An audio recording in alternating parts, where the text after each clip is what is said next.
Hello and welcome to The Rewind, where we dive into the making and legacy of various films from cult classics to award-winning masterpieces. Today's movie is Point Break, the 1991 action thriller directed by Kathryn Bigelow that stars Keanu Reeves as Johnny Utah, an FBI agent whose investigation into a series of bank robberies leads him to go undercover and infiltrate a gang of surfers led by the enigmatic Bodhi, played by Patrick Swayze. An incredibly entertaining blend of immersive action cinema and extreme sports devilry. Point Break is especially known for the fantastic chemistry between leads Keanu Reeves and Patrick Swayze, resulting in one of the best cinema bromances. Joining me today to talk about Point Break is Sean Richards, producer, writer, and actor whose credits include Goliath, SWAT, Bosch, and so many more. You can also watch his documentary Friday the 13th, Part 3, the Memoriam documentary at his YouTube page, Smoking Zombie Films. I'm going to have everything, Sean Richards, links where you can check out his stuff, his socials, Smoking Zombie Films pages in the show notes below. Make sure that everyone click on it, check out his work. And Sean Richards, I thank you so very much for joining me today. How are you? I'm fantastic, Matt. Thank you for having me. So very good to have you here because Point Break, man, this is a movie that it means something to me because I always watch action films when I was younger, when I was a kid, and it was the standard, Stallone, Schwarzenegger, Van Damme, that kind of stuff. You got those kind of movies. Early 90s comes around and action cinema kind of shifts. Terminator 2 was a big one for that. And that's another 1991 movie, right? Point Break is Yeah. huge. Now, I was too young to watch Point Break in the cinema. I would have been 10 at that time. So for me, with so many movies during this era, it was the video store, VHS, the local, video store. In this movie comes up. And already by this time, I already know Keanu Reeves as Ted from Bill and Ted and such. I already know Patrick Swayze because I've watched, movies like Steel Dawn and Ghost and things like that, Red Dawn. Um, and to see them both together play these characters are very different than what they did before. And to see what Kathryn Bigelow does with the material, Gary Busey, the whole kind of surfing part of it, it's early 90s, it's grunge, you got that part of it, as well as got a counterculture kind of almost thing towards it. It all kind of just comes together. And it's a movie that, for me, in my generation especially, is just a huge pivotal movie, especially here in Australia. I'm in Sydney. It's a big surfing culture here. I'm not a surfer myself. I'm not very much an ocean guy, but it is a big surfing culture here. So the movie was incredibly popular down here, and it continues to be so. So yeah, this is like a film that for me, I think it's a wonderful movie, and it still stands up. Like this year, I think it's 35 years or so since the movie came out. I could be wrong in my maths, but yeah, it's a fantastic film. Still holds up. What about yourself, Sean? Do you remember the first kind of experiences you have with Point Break? What was the first time you kind of saw it, and your memories of that? Um, yeah, gosh, wow. I'm I think the first time I saw it was probably when it was released on video. I think Dad had made the switch to VHS at the time. He was a staunch advocate for Betamax in the 80s, and he thought that was going to be the way of the future because, Hmm.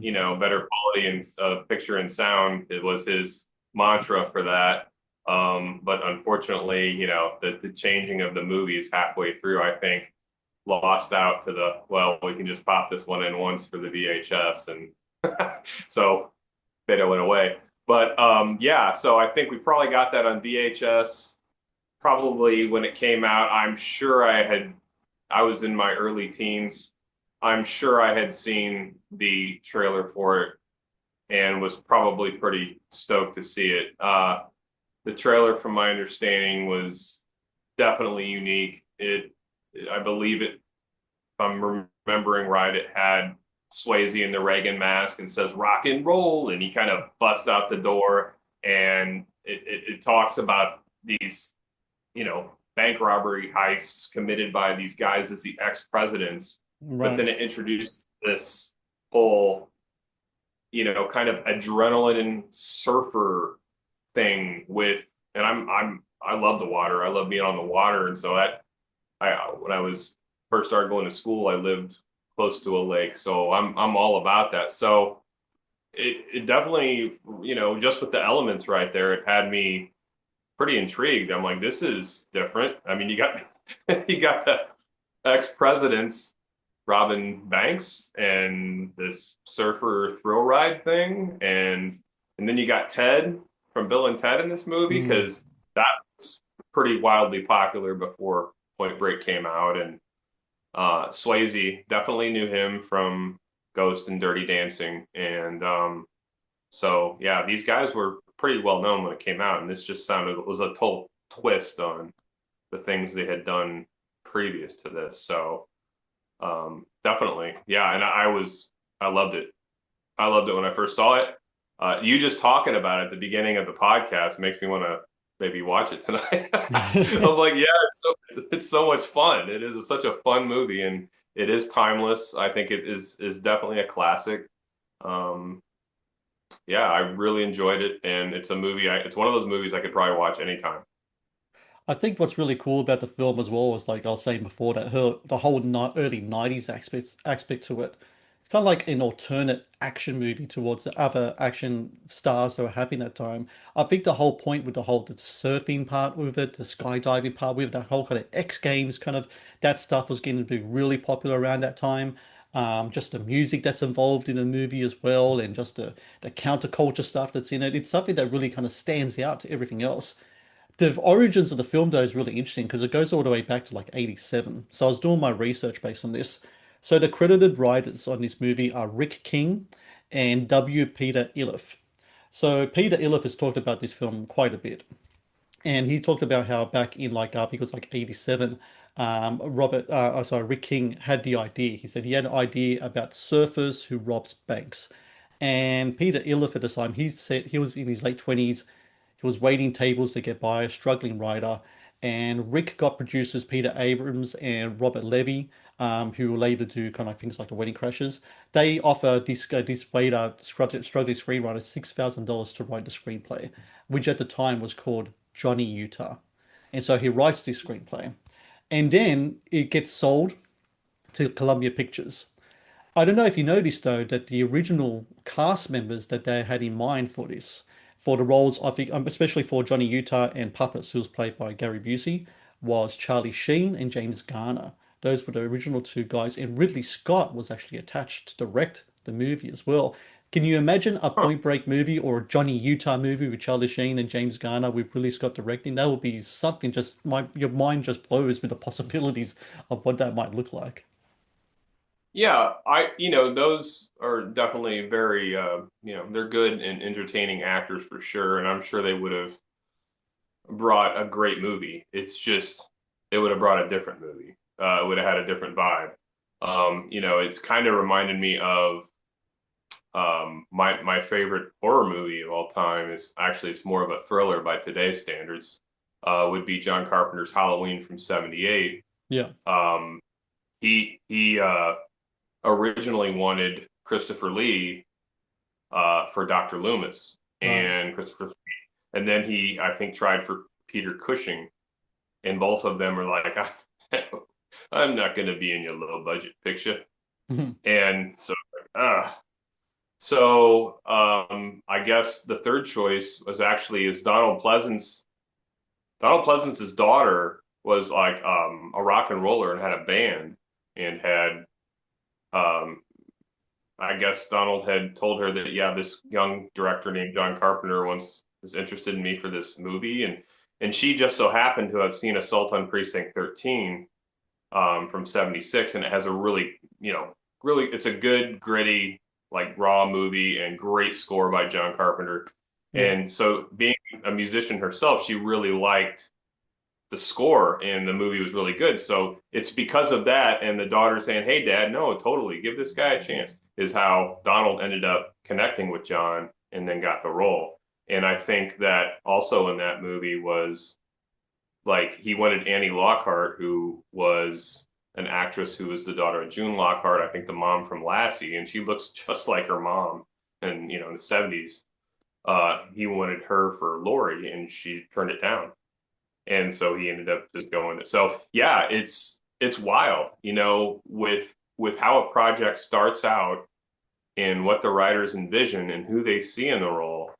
And then, once it's finalized in post production um, and then the final film, how it goes through this alteration process. And there's probably an endless amount of examples that, you have an idea of somebody you want to do this when you're writing it, the writer, and it takes on its own evolution. So the evolution of this film is that Ridley Scott moves away from the project. He does Black Rain with Michael Douglas. Has its own kind of extreme sports kind of thing with the motorbikes and all that in there. So there's a little bit of that element in that movie. Charlie Sheen goes. Matthew Broderick is now playing the lead role. And then the studio Columbia is struggling to find someone to replace Ridley Scott. So the project goes in turnaround and is picked up by Largo Entertainment. So this is now where we come to where we know Point Break today because Kathryn Bigelow comes on board. Um, Mhm. I'm gonna just sidestep the whole thing about female director, blah blah blah, all that kind of stuff in there because that's I think it's a topic that's been talked about to death. I just want to talk about her as a filmmaker just in general. Her career at this time um, is really kind of interesting. She has all these kind of movies like Near Dark and such, and The Lovers and stuff like that. So she's established, but she hasn't really had that kind of that hit yet, you know. And Point Break really is kind of like the movie I think that really established. I mean, a lot of people love Near Dark, but it's Point Break. That was the hit. That's the thing that really established her as like the director kind of moving forward. And the big thing about Kathryn Bigelow, of course, at this time, is James Cameron. They're married at this time. I think it'll be after this movie comes out that they would eventually divorce. There's a lot of information that I found in regards to James Cameron's involvement in this film, which is really interesting. He does a profile only last year because the last Avatar film came out, and he says in the profile, he says, "I wrote Point Break. I flat out got stiffed by the Writers Guild on that, and it was total bullshit, which is really kind of interesting. And that started this kind of back and forth between Peter Iliff and James Cameron. So Peter Iliff's reaction to that is, I love James Cameron. I'm a big fan, and it was awesome working with him on the film. So what he says is that they came on board and there was already a script, and essentially what they did is like they rewrote some parts of it. The big part that James Cameron especially brought to this is the skydiving sequences. That way actually originally wasn't in there. So he kind of brings that kind of aspect into it. And I think a lot of people now, when they think James Cameron, they think Avatar because he's just been in that world for so long. I think it's a like generation or a couple of generations of film fans that just totally forget his influence on the spectrum of so many different properties: Terminator, Aliens, Point Break, as a producer and Mhm. other things as well, leading up to Titanic, and then that was like the biggest film of all time for that time. I mean, Jim Cameron definitely has to be kind of like has to be, I think, in my opinion, the central, probably most influential genre action director of the 90s for sure, right? Yeah, for sure. James Cameron is, yeah, he is definitely a dynamo for filmmaking. Up and running into the 80s, into the 90s. And I think he was with Roger Corman before he started directing. I think he was working with Roger Corman in doing makeup effects, and he's very artistically talented.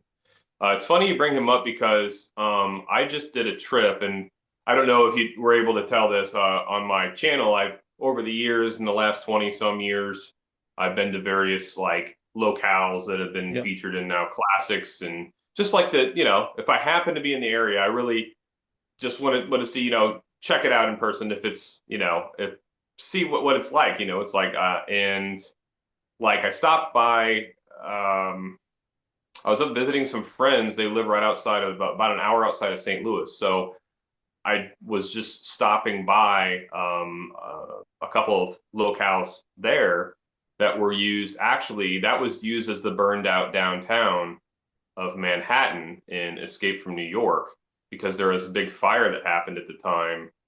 I think in the late 70s, like maybe around 80. And so they used a lot of that to substitute for the shutdown Manhattan. And actually, at the beginning of that movie, when you see it's interesting that this is a toy because it doesn't look like it. Of course, it doesn't sound like it. But when they go to the wall and then the wall goes up, or that's around New York, and then you got this, skyline of New York City with the towers there and everything, but all the lights are shut off. That is a that's a painting by James Cameron. Ah, That's not okay. even a photograph. That's a painting by James Cameron. And then it's got this helicopter that flies in, which is actually in real life, it's a little toy helicopter that goes by, but it goes by so quick and it looks real. And this looks real. And it's like, wow. So, but yeah, definitely super artistically talented. I think his first start was what, the Piranha 2, and I think he got Yeah. fired from that. Which The he classic sword. whenever people bring it up, he's like, I don't want to talk about it. I don't even think about it. I don't, because I think he did what was that show that was called Inside the Actors Studio? That was that guy's name, James. I forgot the guy's name who hosted it. Anyway, so he has James Cameron on, and Yeah, he goes through the filmography and he goes, let's talk about the humble beginnings, yeah, Piranha 2. And James Cameron's like, I'm not talking about that. Let's just move on to that's term now. It's not gonna, I'm not gonna that's do anything about that. Yeah, it's on one end it's disappointing, but on the other, I imagine he's like, I've done bigger and better things I want to talk about, right? yeah, Yeah. yeah, totally. I mean, that's it's just such an odd, I mean, everybody has their experiences in life, and it's just such an odd start for a dynamo of a filmmaker. It happens. Like James Cameron's just a fascinating man to me. I hope he does move away from the Avatar stuff now because I don't want to see him do other things because he's so good at with his fingers in different pies. So as a writer, producer, you said before, he's artistic stuff as well. Bigelow, for her part, though, she said that she was really drawn to this movie because of the surfing subculture. She said it was mythological, like a mythological primal kind of subculture. And we do have that here in Australia, the whole thing about the locals, they're territorial. You can't crash Mhm. in there, kind of like the whole thing. And so she really taps into that really well in here. And I think her and Jim Cameron do like this really good job here in kind of just updating this script into what it will eventually become. And I think another big reason why this movie did so well is the casting. So we've Johnny Utah especially. So we've talked about Charlie Sheen. We talked about Matthew Broderick. So there's a certain type they're looking for, right? Kind of like very straight-laced kind of guys. Charlie Sheen off Mhm. screen, of course, wasn't that, but on screen he kind of plays those kind of characters. And then we land on Keanu Reeves as Johnny Utah. So Keanu Reeves at this point is Bill. Oh, sorry, he's Ted. He's Ted. Like he's the goofy, kind of lovable, lanky, kind of Yeah, long haired kind of guy. It's something yeah. that kind of follows him for a while here. But this is the movie. This is the first film that is the transition from Keanu Hmm. Reeves, the kind of like the doofus kind of guy, to the action star. So now when people Yeah, think Keanu Reeves, if I say to my kids Keanu Reeves, they say John Wick, you know? And it's right. not because they've seen John Wick, it's just that that's just what's in the ether now, right? And this is a movie that I think established him that he could do speed and then speed to Matrix and Matrix to all those other films. This is the film right here. And I think it's really fantastic casting because he is playing type in some way because the whole kind of surfing kind of bodacious kind of whatever thing is Mhm. the Keanu Reeves kind of template. But throughout the movie, he's more kind of like a straight-laced kind of guy. He's a college boy, played football.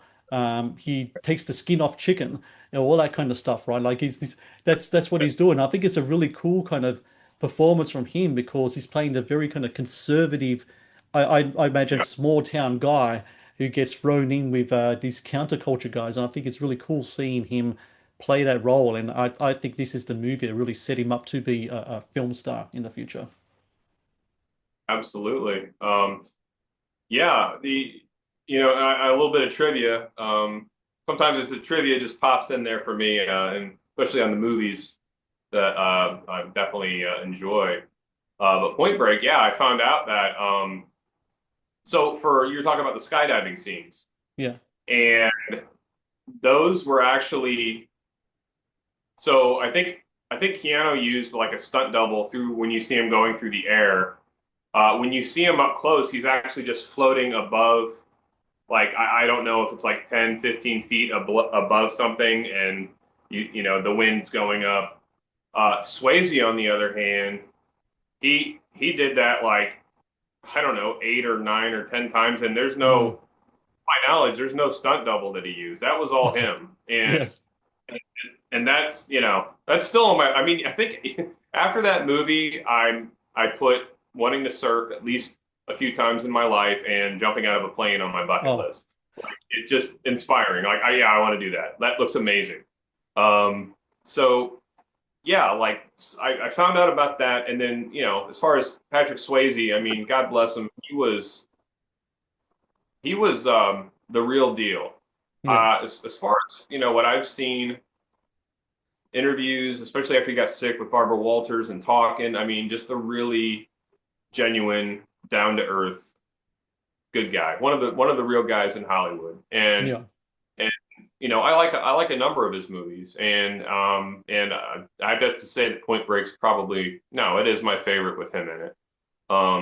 But even bigger than that was The Man, and man, he seemed really really cool and genuine. But It yeah, yeah. And it's oh, go ahead. also like Bodhi for me, Point Break for Swayze, to me was like the last great Patrick Swayze film. I mean, the run he has up to that point is quite amazing. Outsiders, Red Dawn, Dirty Dancing, Roadhouse. I'm Yeah, actually wearing my Roadhouse tee right here because I love that film. Then you have Ghost, which kind of just really like Dirty Dancing is one of those films that breaks through mainstream, and then he does Point Break. And the interesting thing about Swayze is that a lot of people really question his choices, like especially post Point Break. And he always says like he does stuff because he wants to experience different characters and what they do. And the skydiving thing is something that's like essential like to this character especially.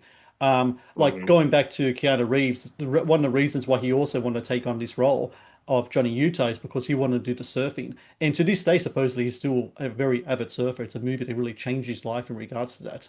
And by the way, when you mentioned skydiving before, just skydiving and surfing, I am going to bet dollars to donuts that the skydiving and surfing industries, like as a commerce kind of teach me how kind of stuff, were booming after this movie came because I just imagine everyone just wanted to get their Point Break on and do all that kind of stuff. Um, but anyway, Swayze was like I liked the experiences of these different characters. And you mentioned before the skydiving. Um, it's right. He's done all of these different skydiving things, and not only that, the studio were trying to stop him from doing it because they couldn't insure him. And they're like, if you go out there and something bad happens, we can't recuperate the costs of losing you and stuff like that, and we're not going to take responsibility for it. So he pretty much waved away all those any type of whatever. He's like, I don't give a shit. I'm going up there, and he was doing it. Like you said before, like 8, 9 times. Absolutely, a bit of a kind of like a madman when it comes to that, and also when it comes to the surfing stuff as well.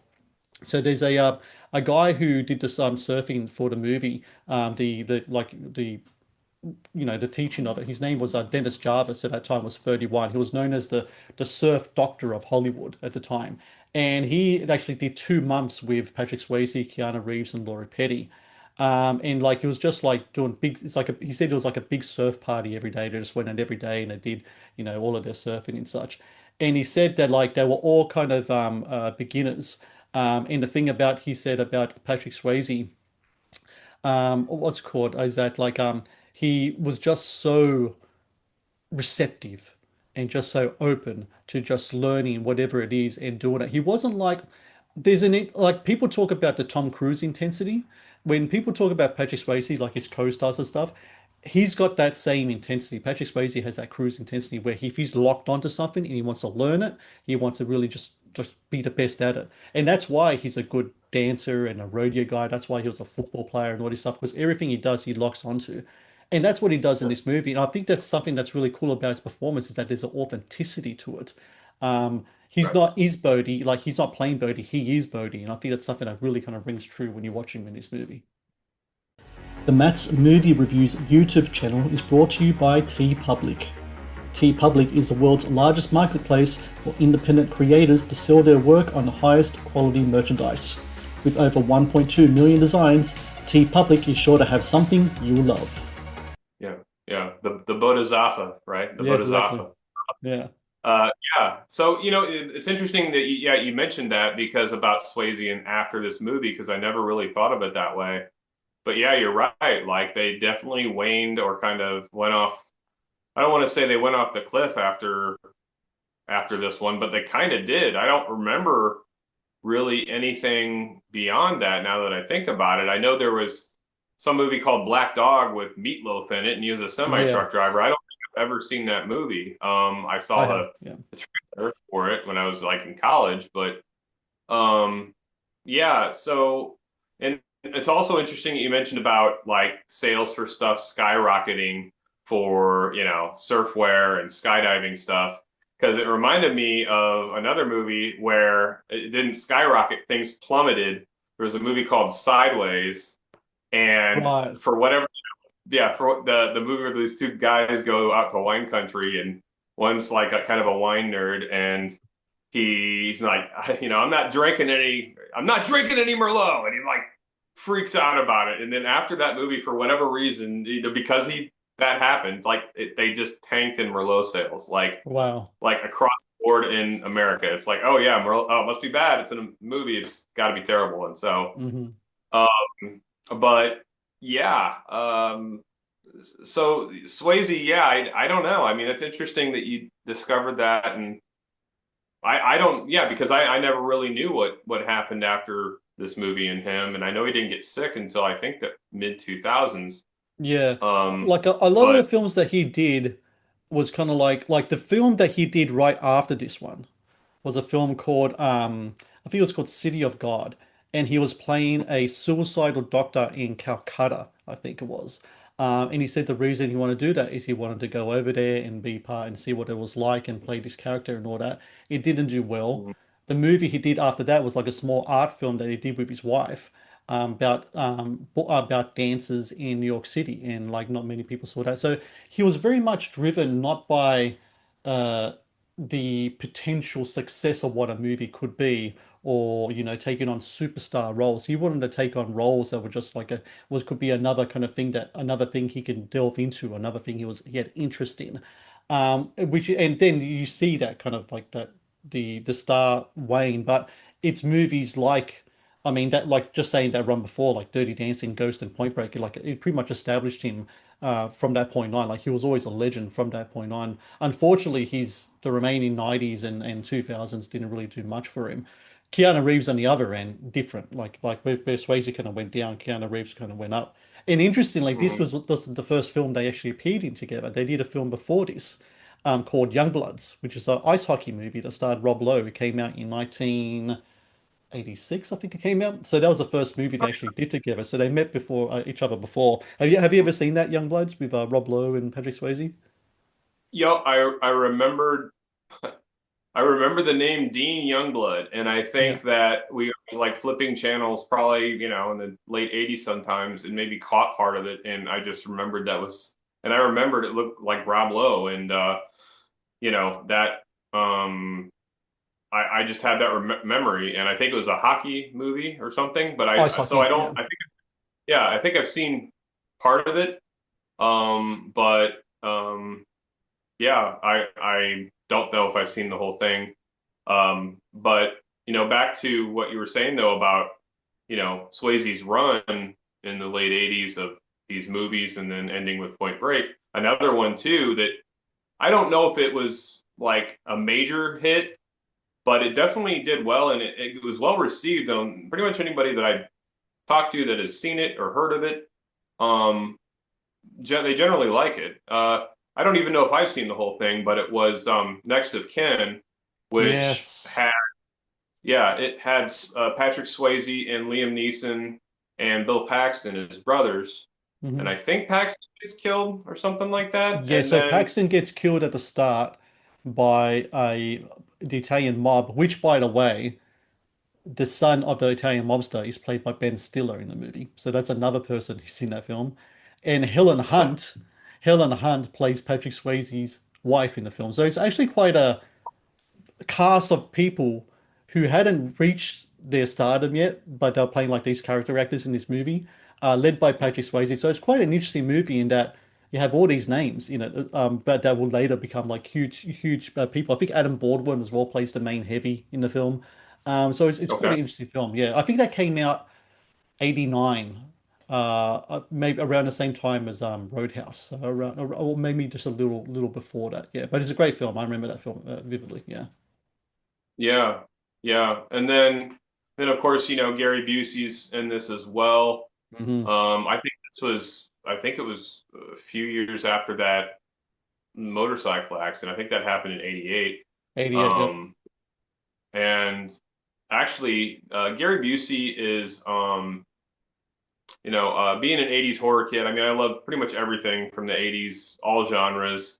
I was also an '80s horror kid because, my mom and stepdad told me I couldn't watch those, so I go to my dad's every other weekend and Watch them. talk him into it. He's like, "Don't tell don't tell your mom." All right, So, uh, but yeah, so the what I was going with that. I was going with I think you might be talking shoot. about Silver Bullet, maybe. Yes, thank you. That's where I was going with that. So yeah, that is one of my sister and mine's favorites growing up as kids was Silver Bullet with Corey Haim and just a fantastic kind of an underground Stephen King story. A lot of people don't know about it, Yeah. and and people that I mentioned that movie to, or maybe we have shown them that movie. They seem to always have the same reaction, like, "Wow, that was really good." And I'm like, "Yeah." I'm like, and growing up, I saw that movie, and I was, from the get go, I was intrigued by the location it was shot in. I really liked the look of it. It had red dirt and pines and covered bridges and ponds or lakes with trees growing out of them. They were sitting on a bench in front of that. I'm like, where did they shoot this? And I found out that was Wilmington, North Carolina. And actually, before I moved here last year, I was living there, and I visited a number of the locales, and luckily got there in time before they tore it down. The bridge where Corey Haim Marty gets the werewolf in the eye Hmm. with the rocket. Yeah. That was it still existed, but much older, becoming pretty much a it had signs on it even that you're not supposed to go on or enter at your own risk. Um, it was getting very dilapidated. I guess a lot of the columns, or at least a couple of them, were hollowed out on the inside. And you had like gators and water moccasins under this bridge going underneath it. So it's definitely an enter at your own risk kind of thing. And and I did. I was, I'm like, I'm here. I want to get some video and photography, and then I did a couple of those videos as well that are on my Smoking Zombie Films channels. I released them as like a kind of a 40th anniversary pictorial tribute, and then dedicated to Corey. There's another one. It's like, wow, God bless him. Yeah. Great actor and just gone far too soon, just like Patrick Swayze. Speaking of entering at your own risk, Gary Busey very much should have accepted that label around him these days because people know him now is more kind of like the incredibly eccentric kind of wild kind of guy. But there's a Gary Busey before the accident and Gary Busey post the accident. So you said that accident was in 88. For people who don't know, he was Yeah, severely injured in a motorcycle accident in which he was not wearing a helmet. Skull was right. fractured, suffered permanent Yeah, brain damage, and a lot of people kind of connect some of the later behaviors to like maybe the brain damage they sustained from that accident. Before yeah, 88, though, a lot of people don't know this. Oscar-nominated actor played Buddy Holly. yep, He actually, speaking of like surfing in regards to Point Break, Big Wednesday in 1978 was kind of like one of the big surfing movies, and he starred in that.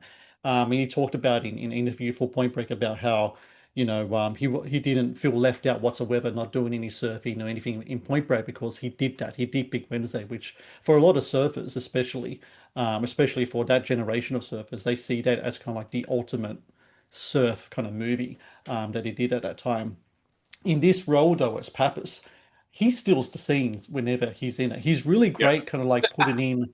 improvisational kind of stuff. He's got an energy about him, which Yeah, on one end you don't know you don't know where it's going to go. But I think Bigelow does a fantastic job containing that energy, and especially when with Keanu. Keanu is very more kind of like a rigid kind of character in that, where Pappas is kind of like more kind of like the veteran who's like got all these great one-liners. Of course, everyone knows Utah, give me two, all that kind of stuff as well. But I just find it to be absolutely fantastic in this movie.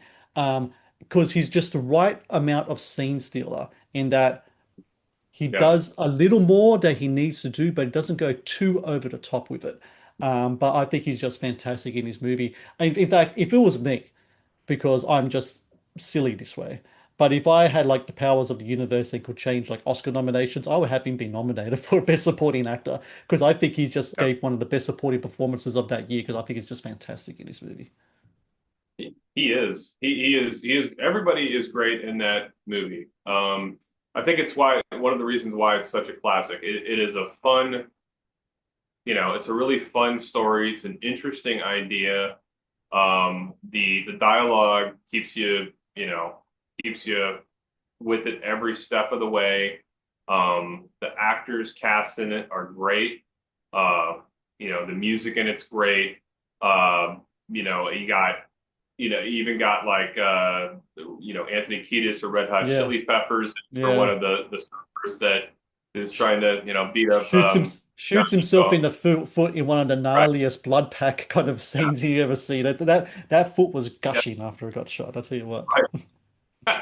Yeah, that was exploded for sure. Mm. It was, and I think that was, I don't know if it was, I know Tom Sizemore was in on the bust. I don't know. I don't think Tom Sizemore shot him, but he was right there. And what an entrance he made just in that short little moment when he Yeah. blew up at Keanu and Gary Busey for blowing his cover, his operation, because I'd never seen that guy before, I mean, and he's I fantastic. The definitely part where he remembered him. says he's got that bleach blonde hair, and he's like, "Do you think I like this hair, huh, Utah? Huh?" I just love that. That's a again, Sizemore is kind of like using that way. He's really good at bringing those little things in there. Yeah, and then it's like what he's like 3 months, 3 months. So I've been with these guys for 3 months. Yeah, he's pouring beer on his kick cereal or whatever it was that when they peeked in the window. I'm like, wow. But yeah, back to Gary. Gary Busey is a very Um, he was a very talented actor. He was a musician. He was Hmm. a singer. Like on the surface, even, just as a kid, if I knew him, as being Uncle Red, which I think he's great in Point Break. I think he's great in the Buddy Holly story. Personally, for me, and maybe it's just because of the enjoyment of it with my sister and friends watching it growing up, and things are attached to memories. I think that Silver Bullet was Gary's finest hour, and I think as Uncle Red, and I think that because he just fits it so naturally. He seems like the proverbial like iconic, just this is Uncle Red right here. Absolutely. I think Corey Haim just and a lot of people might say, the Lost Boys is Corey Haim's finest hour. And I was like, well, he's really good in that, and I like him for that. But I also think this was Corey's finest hour in Silver Bullet. So and Gary was, like I say, he was so even at seeing Silver Bullet and at the time, and then I think I had seen Buddy Holly's story on the shelf, but I don't think I had heard that that was Gary Busey. Yeah. And I think later in life, maybe in my teens, I was told that that was Gary Busey playing Buddy Holly. I'm like, what an odd choice. He looks Hmm. nothing like it. And, because I grew up knowing him as Uncle Red and Pappas from Point Break. And then this movie came out in 78, and you just can't, but you watch it and I'm like, wow, like he he did an amazing job. And he's also singing and playing. in that Yeah. movie. So very talented guy, and it's just a damn shame what's happened because I truly do believe because my dad he had a significant head injury in Vietnam.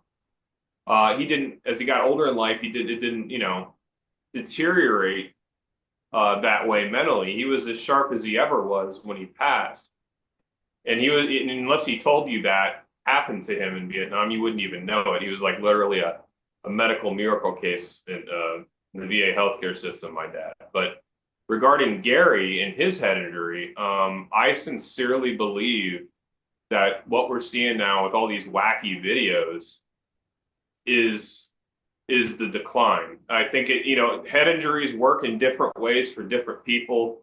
I've worked in my background's and I've done healthcare for a long time, and I know how that can be. And it just I mean, a great for instance would be again my dad's story. They tested him like 10 ways to Sunday in the 90s because they couldn't understand by somebody with roughly the size of an orange missing from his brain from the shrapnel hitting his head in Vietnam, and that's how much that was removed from being damaged. Yeah. They couldn't understand how somebody with that amount of their brain missing was like talking like I'm talking to you right now, Yeah. and he just had the right-sided paralysis and strut. So they brought him in for testing in the 90s, and he didn't know what the appointment was about. And he's like, well, actually, we were interested in your case. We would like to know why you're so seemingly high functioning and normal when 98 to 99% of veterans with the same injury are either dead or vegetative. So the brain is an amazing thing, and it's hard to figure out. But honestly, if I have to go with my gut on this regarding Gary, I think it is we are seeing like it didn't affect him after it happened because he was still younger, and as he's getting older, I think that's what that is. I Honestly, mean, yeah, he was working. I mean, he was doing Point Break and Predator 2 and yeah. a bunch of other Mm-hmm. movies. He's a very prolific kind of actor. It seemed to me it was like the mid 2000s going onward where this other kind of Gary was was coming out to the fore. And it is a shame to see. And I think it doesn't help on his part maybe being on social media, maybe putting it out there all the time. If there's someone in his life that could try to maybe slow that down or prevent it, I think it'd be better for him not to. I don't know, but I can't say anything about that really. So yeah. Yeah, yeah. I feel I don't want to be judgmental that way, but I agree with you. Like it just he was such an amazing talent and such an intelligent guy and a good actor, and it's such a dichotomy to see. I've seen a few of those videos and it just makes me feel sad. Yeah. But when you It watch just makes something like Point Break, it just brings back that happiness again because it's just Pappas is just fantastic. Best lines in the movie, yeah. probably in the film as well. Yeah, what too? Two, two. I mean, it's the best. Two. Like if you can use it for anything, like right, you just like, hey, give me two. You know, I love it. Um, the Matt's Movie Reviews podcast is brought to you by Amazon Prime Video. One of the best on-demand streaming services available, Amazon Prime Video features exclusive Amazon originals as well as popular movies and TV shows. Watch Amazon Prime Video anytime, anywhere. So production for this movie. So in 1990, June 1990, production starts. So the title is changed from Johnny Utah to Riders of the Storm. So they changed it from Johnny Oh, Utah to Riders of the Storm. Principal photography begins 9th July 1990 in Los Angeles and Hawaii. So you mentioned before your interest in like different locations. So surfing sequences were filmed in Los Angeles between Manhattan mhm, Beach and the Ventura County line, and in mhm. Hawaii and I'm sorry if I mispronounce this, Oahu's North Shore in Hawaii. Yeah. Bank robbery Mhm. scenes were shot at various defunct bank branches in Los Angeles. You Mhm. got other LA locations. You know, this was back in the day when films were shot in Los Angeles, right? These days it Yeah. doesn't really happen as much. And then you have like the skydiving sequences were in Palmdale, California, and Lake Powell, Arizona. Yeah. Yeah, so those are kind of like the main kind of places in there. And then in 17th of September 1990, so we are a few months into actually filming, they finally changed the name to Point Break. So Point Break is now established as a name here. So we went from Johnny Utah, Riders of the Storm, Point Break. Great name changes because I don't think Riders of the Storm or Johnny Utah would work as well as Point Break. I think Point Break works really well. So the movie Yeah. comes out in for like outside of the premiere, July 12th, 1991.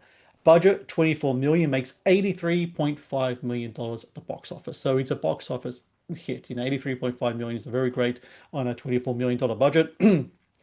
The critics weren't so kind though to the movie at the time.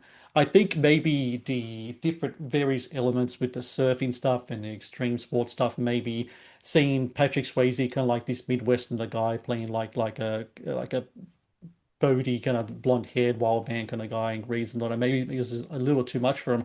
I remember when I watched it the first time, me and like everyone I saw thought it was bloody fantastic.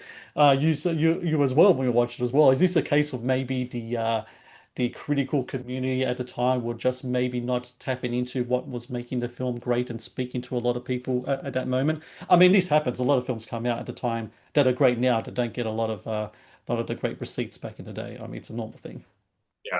Yeah. One of those actually that you're talking about, it didn't do so great at all when it first came out and is now a cult classic. And it is a fantastic film. And I think I saw this right around the same time I saw Point Break, that came out about 10 years earlier, was John Carpenter's The Thing from '82 Yes, with Kurt Russell. that's right. Yeah, absolutely. Everybody was, gonzo about aliens being friendly and the alien love with ET that summer. They didn't want to see the antithesis of that. They didn't want to No. see the opposite of that with some sort of thing that could destroy all of them. So it went counter to the movie that had been dominating the box office for months, and you go up against something like that and a vibe like that.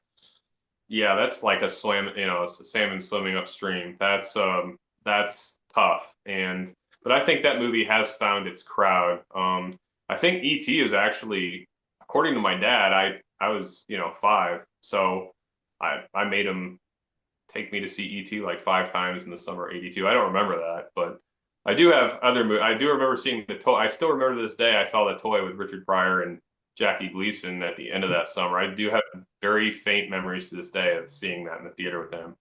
But yeah, it's it's definitely there's a lot of now classics that did not do so hot when they came out that were discovered, by video. And but regarding the locations of where they shot Point Break, I think there's some of those were in Malibu as well. And I used to live out in LA area in Pasadena and the Sierra Madre area. And um, yeah, I was with my girlfriend at the time. She was from there in the Pasadena area, and we really explored a lot around there. And I'm grateful for those adventures. Those It was amazing time. Um, but one time we went out to, I think it was called Zune Beach, and I don't know if they used that, but it's definitely close to a beach they used.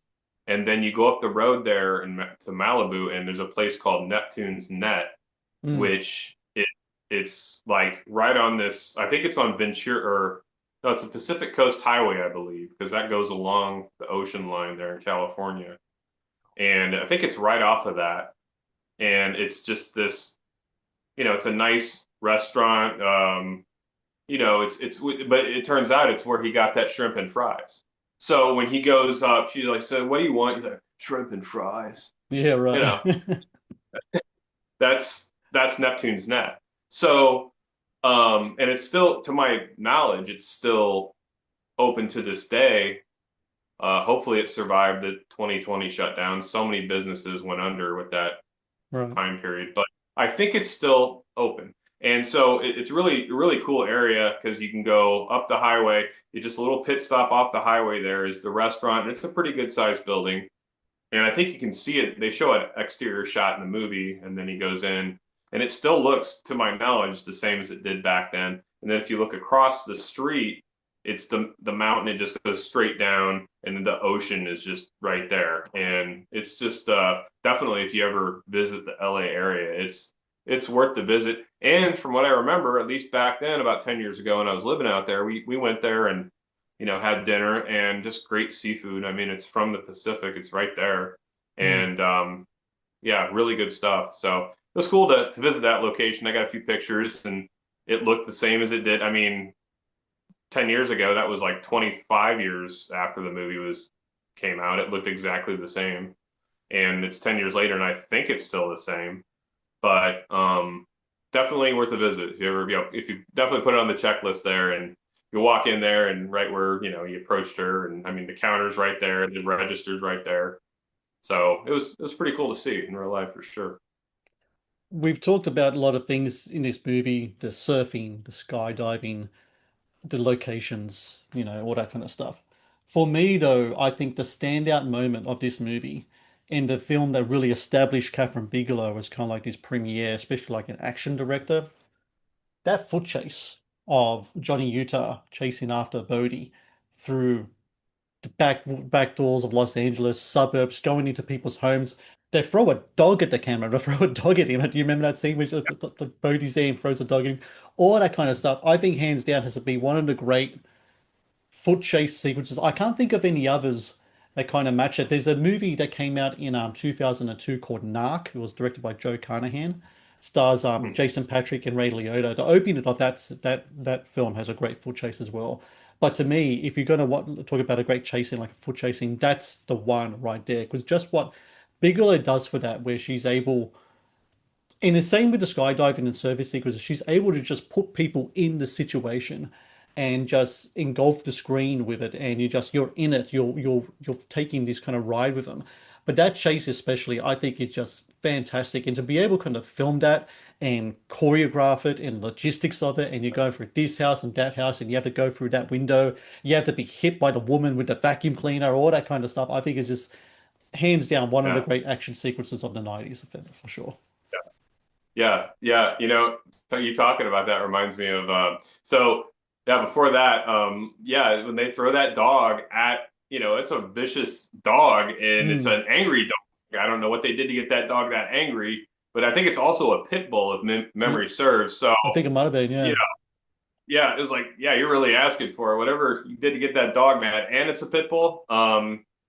But yeah, so there's that. So the foot chases and what you're talking about when you're talking about that, it kind of and this scene in particular you just mentioned reminds me of one of my favorites. It's another one I could watch endlessly with Simon Pegg and Nick Frost, Hot Hot Fuzz. Fuzz, Yeah. where they pay homage to Point Break, and and of course Simon Pegg's so serious in the movie, and Nick Frost is the goofball jokester, and he's like, have you ever fired your gun in the air and gone ah? He's like, no, I've never fired my gun in the air and gone ah, like And he does, but they end up doing it in the movie anyway at the end. I think Nick Frost does it, yeah, at the end of the film. He can't shoot his father, I think it was, and he's like, ah, yeah.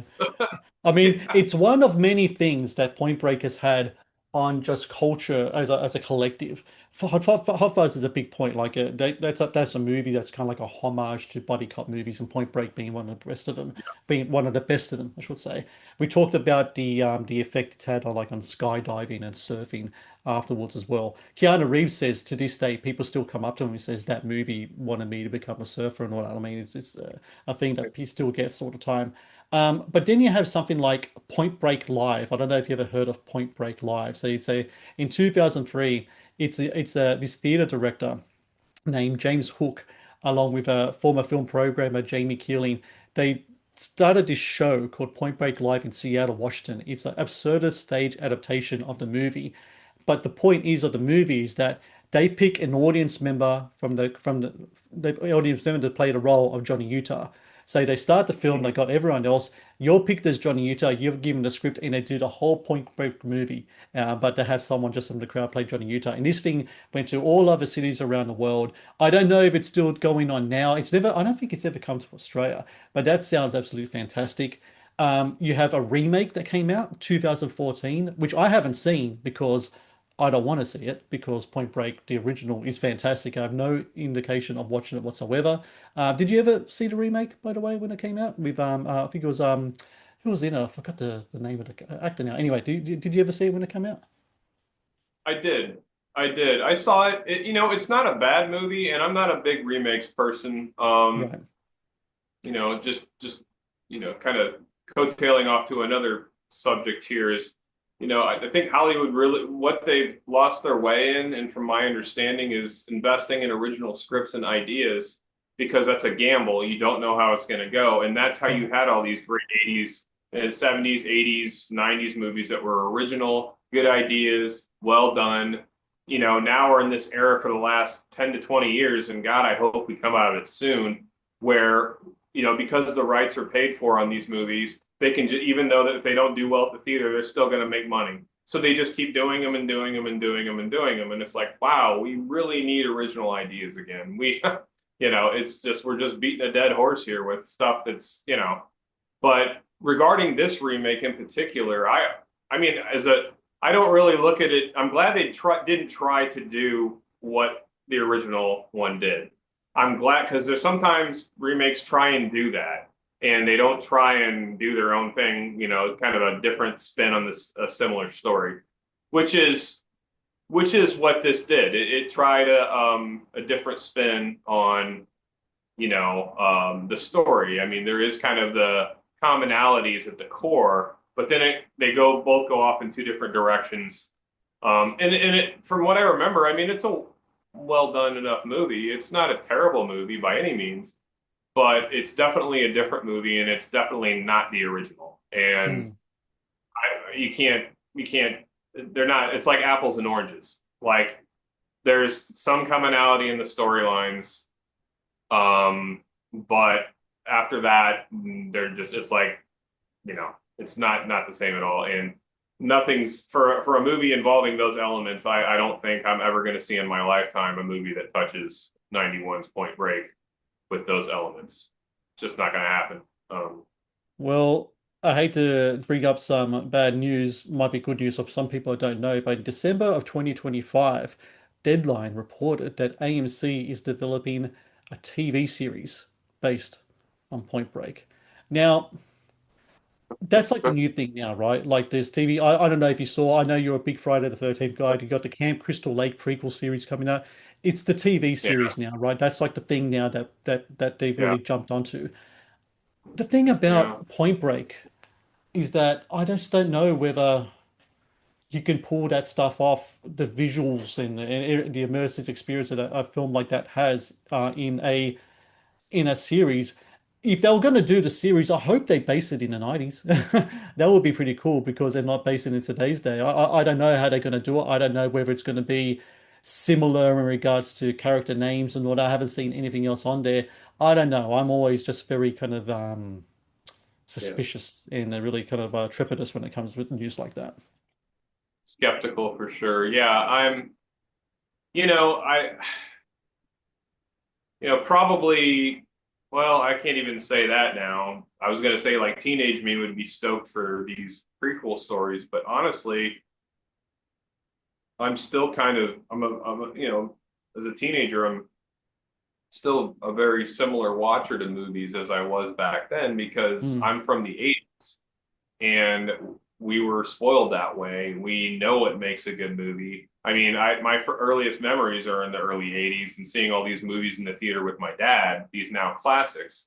So I know what, growing up as a kid, even under, 10, you get that foundation growing up in that decade, and you know what makes a good movie. The bar is here now. The bar is here. And so you go forward years in life, and then you see all these remakes and them trying to revive these, I don't know, it's just kind of lends itself to the statement that a lot of people make is, Hollywood's out of ideas. Hmm. I think that possibly that could be part of it, or they're willing to not invest in gamble in scripts. I think there's probably a really good number of independent productions that we'll never hear about, or you look on Netflix and there's all these movies everywhere and you've not heard of hardly any of them. And Yeah. it's like, well, back in the day with the right promotion, I mean, we might be missing a lot of really good original movies, but we'll never know because they're not getting that exposure that movies used to get by studios. Mm.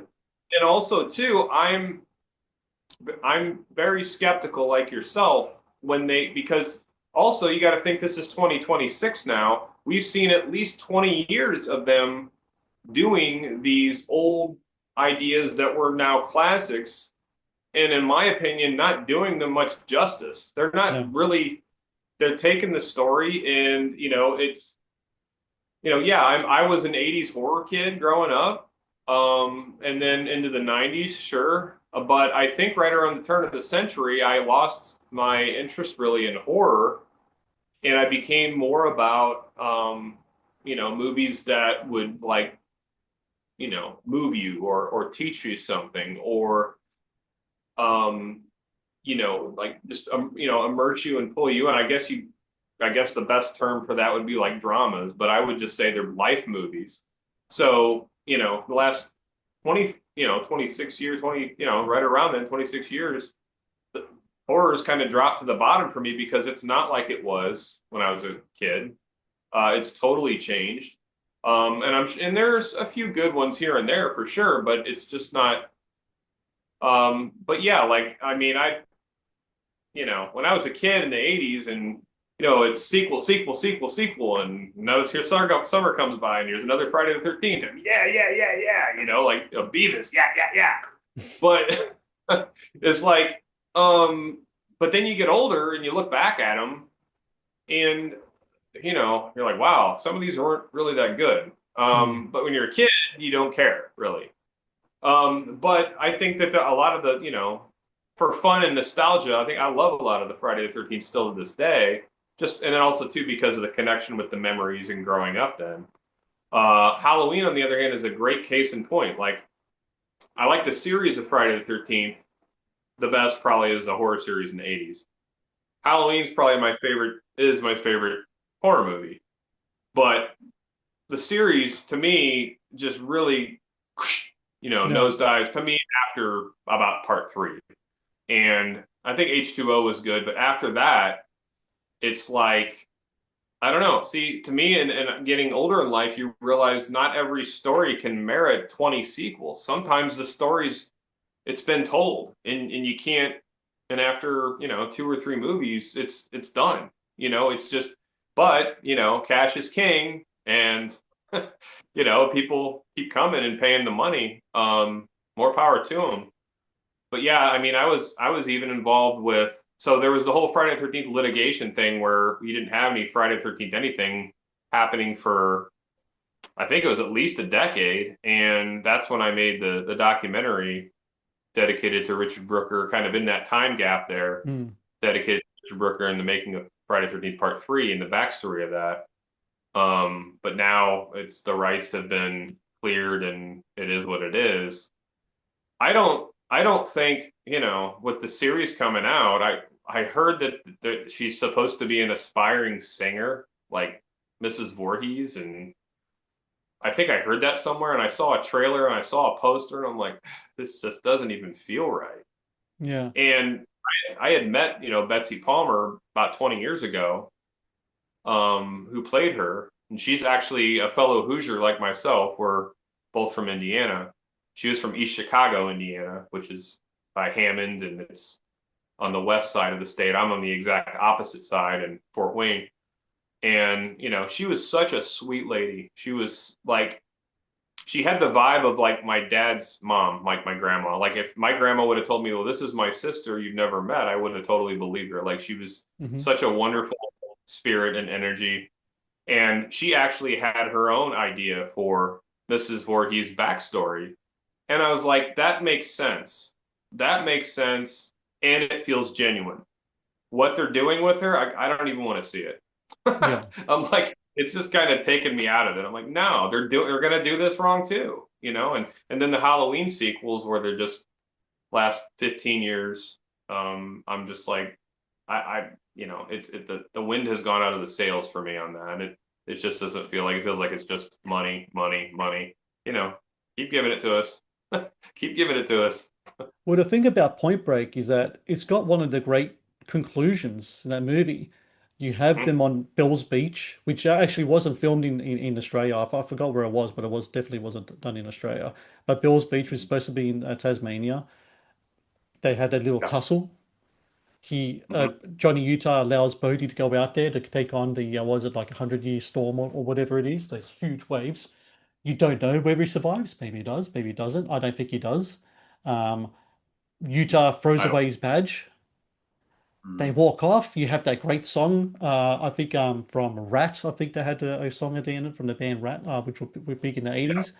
And it ends Mhm. there. And it's just like, wow, what's Utah's next move? Does Utah become the next Bodhi? Is he the one that's going to go around the world surfing for waves? And you know, if there was ever going to be like, if I was ever going to envision something like a continuous story, what I would have loved to have seen is like maybe, Utah being the one who uses his FBI intelligence and tactical stuff, or whatever, and he's the one funding his own his own surf trips with bank robberies. But I don't know. I mean, maybe it's too far a fetch, but I just love the way it ends there.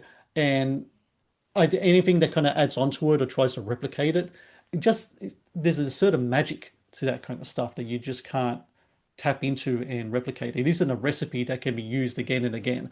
This is a Yeah. one-off kind of thing. Bigelow does a great job with it.